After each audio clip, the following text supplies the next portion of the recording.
Melanie and Melissa, um, they are a textbook example of children of an alcoholic. Um, just the Explain what that means. What does that mean when you say a textbook? Well, it's written that their lives become warped. Um, um, they're raised by what they perceived as all they know as a man, their father. This is life. Let's accept this life.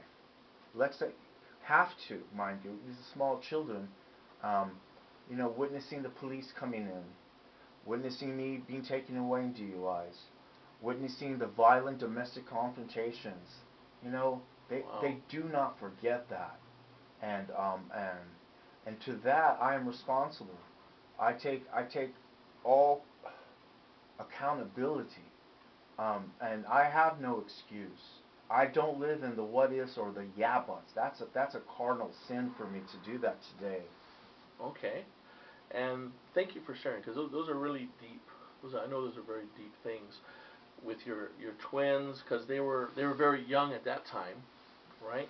Now you also mentioned your brother and your sister and your immediate family itself in that unit, because you're at that time you were in the military, you were living away from home, and yet they were aware of what was happening with you in your addiction. How did that play out?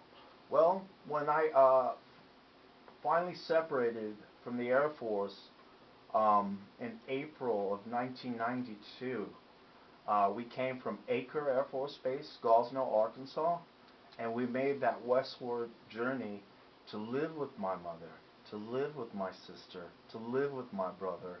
And at that time, my untreated alcoholism was unchecked. Um, Once again, this is me. I did need those 240s of Old English 800 to get by at night. I did need those to wake up in the morning. Wow. Did you, aside from the alcohol or the drugs, did you have any other interest um, Absolutely. that kept your time and your mind active?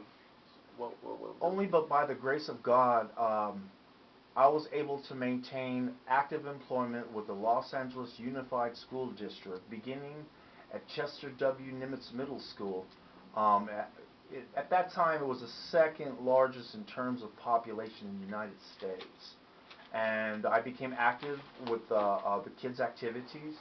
At that time, how funny it is that we're here at this moment, I had ordered a FM transmitter, and we would have the kids bring their radios in. So I've always been, and I continued that occupation from 92 to 2006. However, during that time, the alcoholism progressed. The alcohol, the Mondays and Fridays, that was like a given for me not to come, not to be there, especially on a payday. And during that time, I reformed and reunited with two individuals that I had started music with back in, goodness sakes, middle school. And one man in particular won his course in the Army. The guitarist, he won his course continuing in music. Despite our absence from him, we got back together in '92, and that band became No Solution. And we were doing that Guitar Hero rock band thing. We were actually living it. so? Yes. So you played the guitar? No, I'm a drummer. No, I'm a drummer. Yes. Okay. And with your and playing your drums, so that was in your addiction or after your addiction?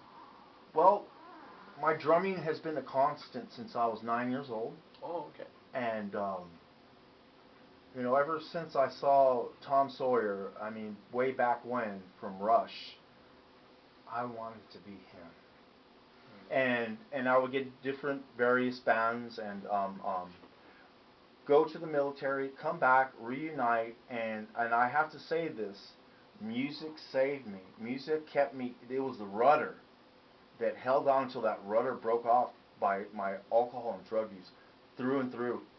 And I have done damage and harm to those men, um, to which I can never repay. I mean, come on. How do you pay back from stealing peace of mind?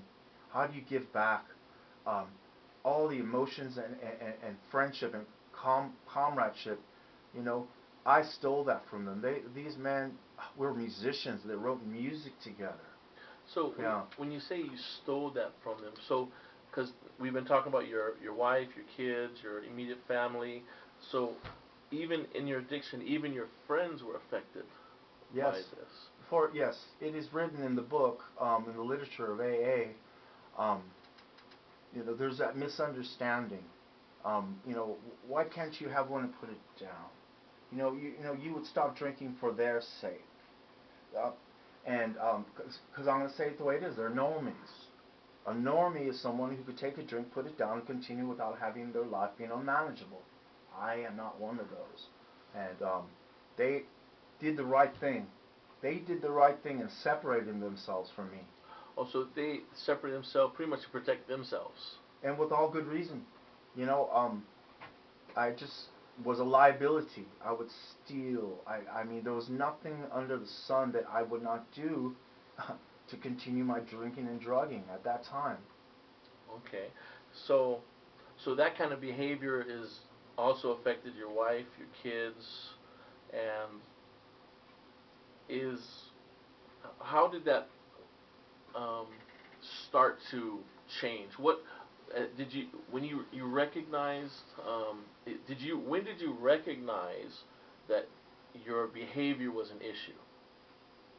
That's a real tough question, but I'm going to give it my best shot because I know that I would look back and I would look at my yets. Well, that hasn't happened to me yet. Okay. And those yets, well, the acronym for yet is you're eligible too. And I found that out. It hasn't happened yet to me. And then I realized those yets, they were a given. And I would discover new lows.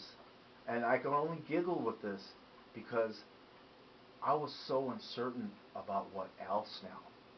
What else was going to happen? It was kind of like a checklist. So, Yes. okay, this hasn't happened yet. Oh, yes, it did. Okay, well, this hasn't Yes. happened. Oh, yes, it did. Yes. How long did that list get? Well, let's see. I was introduced to the program of AA by a nudge from the judge from a DUI December 27, 1997.